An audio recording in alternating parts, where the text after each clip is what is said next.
the energetics of awakening. This is a broad topic. I could write an entire book on this. I could do an entire video series on this. But this video is just a sort of primer. I just want to touch into a few points, mostly the commonly asked questions about this topic. So when I say energetics, I just mean the non-psychological and mostly non-emotional aspects of the awakening process. So energetic and physical would be one way of saying it. And the experiences, the manifestations or side effects of awakening, however you want to say that, that are considered energetic in the way I'm speaking, or considered physical manifestations, are quite varied. There are people who experience very little of this, actually, or perhaps are just aware of very little of it, but certainly some people experience a far less volume, intensity, frequency of energetic experiences associated with this process than others. Some people experience quite a lot. I should also say that at different points in the awakening process, the energetics can come into play far more intensely than in other aspects of the awakening process for a given individual. So I'm not trying to suggest that it has to go a certain way, or that there are certain points where you should or should not feel energetic shifts and so forth. I'm just pointing out that this can change for anyone throughout the awakening process, and that some people certainly have more of this than others. Generally speaking, as the awakening process unfolds, as things clarify and deepen, we tend to have more energetic shifts. We tend to have more energetic side effects. We tend to be more aware of the energetics of the awakening process. Early on, we often have what I would call energetic components, but we don't recognize them as such. So, for instance, pain, physical pain, even chronic pain. Myself, it was like headaches. I used to get tons of headaches. I would have essentially daily headaches. I had them all the time, and sometimes they were very intense, and sometimes they were migraine headaches. Sometimes they were more like tension headaches, but it was just a chronic thing for me. And I really, looking back, it's kind of funny that I didn't ever associate it with the awakening process, but it started, I think before awakening for sure, but after awakening, it was very intense for a handful of years. And it just didn't even occur to me that that's what it was. I was so much energy being released into the head that I had no idea how to manage that energy. I wouldn't even have thought that energy management was a thing back then. So perhaps we're better off now that we have more information about this and people are talking more about it, and we have a lot of good modalities to manage energy and so forth. But yeah, it can just feel like chronic pain, tension, muscle tension, sometimes even strange neurologic symptoms like tingling, twitching, things like that. Now, I should always premise this kind of discussion by saying, if you ever have a new neurologic symptom,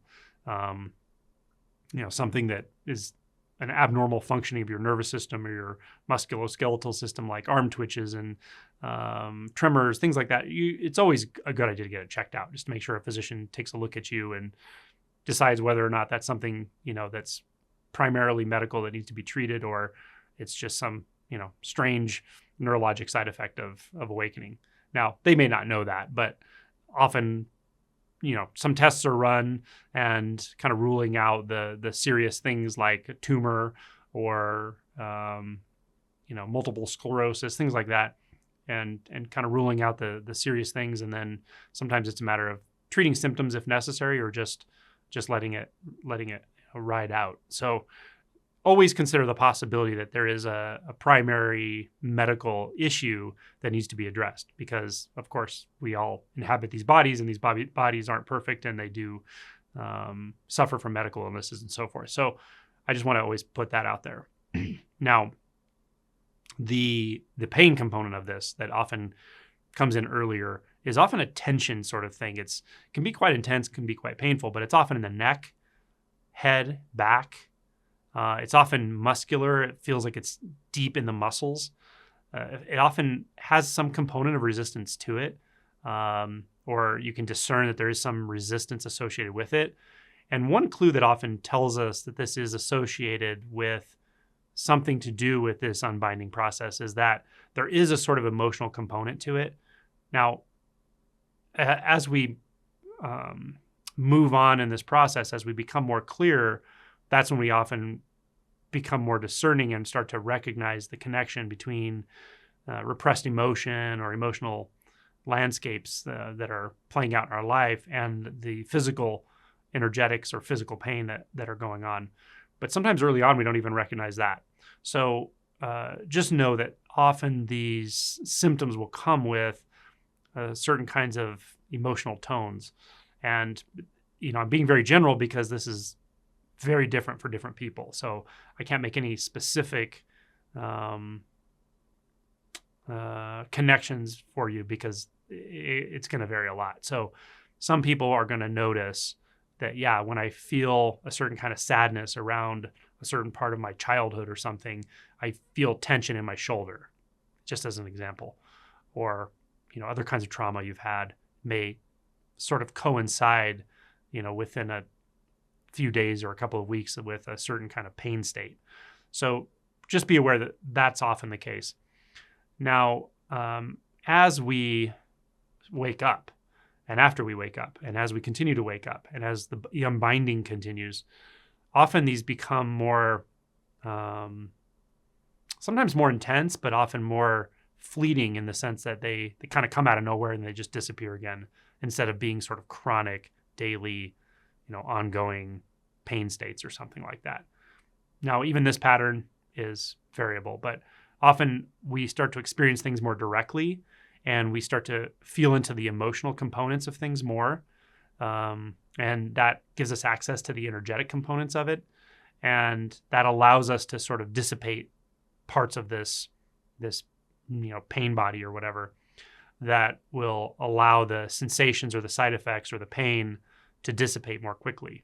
And then often it comes back and then there's another aspect to address or another emotional tone to this that we can investigate and find, where the repressed experience or the resistance pattern is hiding.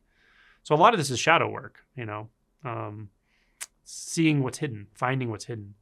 And it comes off in layers. This can take some time before you really get to the deep stuff.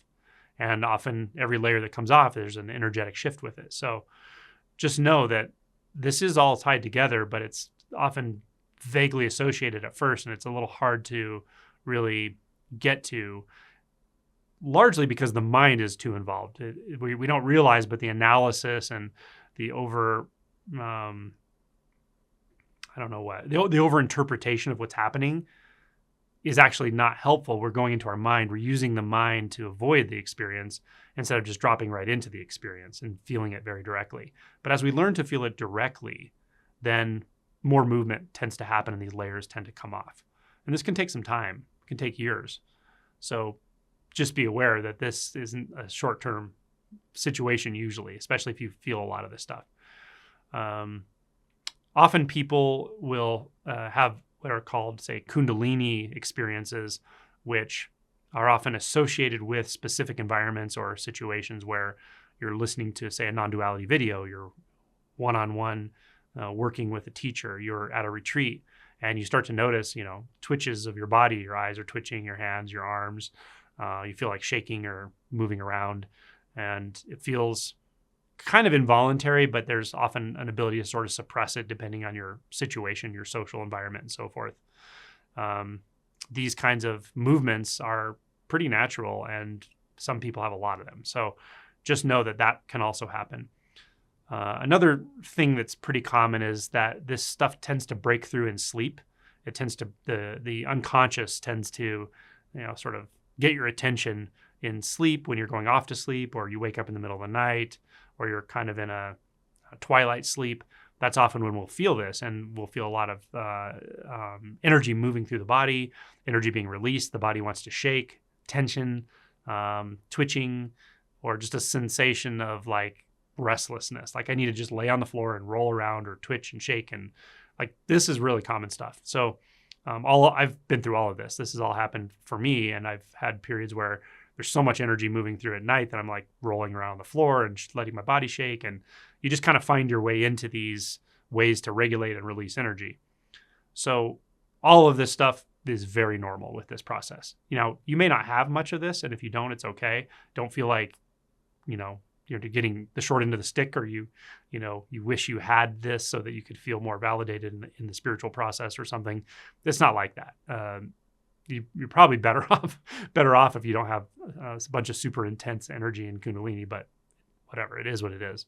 So yeah, it's just different for everyone, but it's quite normal if you go through this. If you wake up shaking, twitching, wanting to move the body around, you'll start to notice more and more that the mind and body's connection is really more like a continuum, and you'll feel like the psychological components, the emotional components, and the physical components simultaneously. You'll start to understand it at a much more intuitive level, and you just give it space and you give it your attention. And over time, you learn that what's really going on has far less to do with what your mind is saying, or thoughts, or beliefs, or interpretations, or I'm depressed, or this is happening, or that's happening in my life, or it's just a bunch of talk in the mind. It's a bunch of thoughts, right? And you stop paying as much attention to that, and you start paying much more attention to this direct experience, what the body feels like it needs to do right now. Does it need to move? Does it need to shake? Does it need to posture? Does it need to walk? Does it need to sit? And you start to just trust your body, mind far more in the immediate. And so, yeah, sitting, unbinding from the polarities of consciousness is very valuable. Silent sitting, still sitting, that's all great.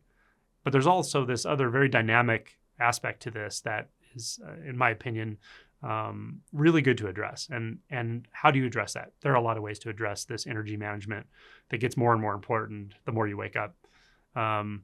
TRE is one. It's called trauma releasing exercise. It's really just a sort of formalized, or perhaps not formalized, but proactive practice of shaking, tremoring, and so forth. You can look that up anywhere on YouTube, and you can find facilitators as well. So just be aware that that's out there. Many people find their way into it anyway. As I said, like, you wake up knowing the body needs to move and twitch and shake and so forth. But to have it as a practice that you do on a daily basis can be very helpful to regulate energy, instead of just waiting till it's too built up and it has to regulate itself. So that's TRE. There are all kinds of movement practices. Intuitive movement is a really good way to go. Perhaps ecstatic dance, yoga, Tai Chi, Qigong. So there are many modalities of movement that may be helpful, but consider those possibilities. Maybe just dance of some sort.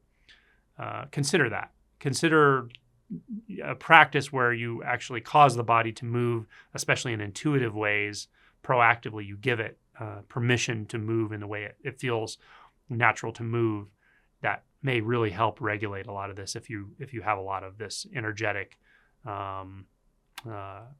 these energetic side effects and so forth. So that's just a simple primer. And this video was really made because of a handful of questions and comments I got over the last 2 days about this stuff. So I thought I would just put this out here so that, if you're going through it, it's normal. And you'll probably have more of it as time goes on, but you may or may not. Some people get a lot of it, and it's very intense. And the more intense it is, the more of it you have, the more I think it's important to learn to regulate energy through some sort of movement practice usually, but you can feel into that and try different things and see what really works for you.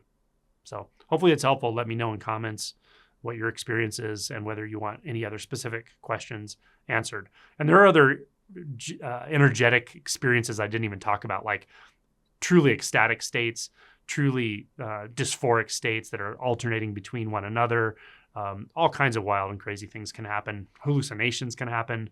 All kinds of bizarre and strange and interesting shifts in consciousness. So the energetics of this become more prominent over time as you start to experience reality in a more direct way, because ultimately this is all energy, right?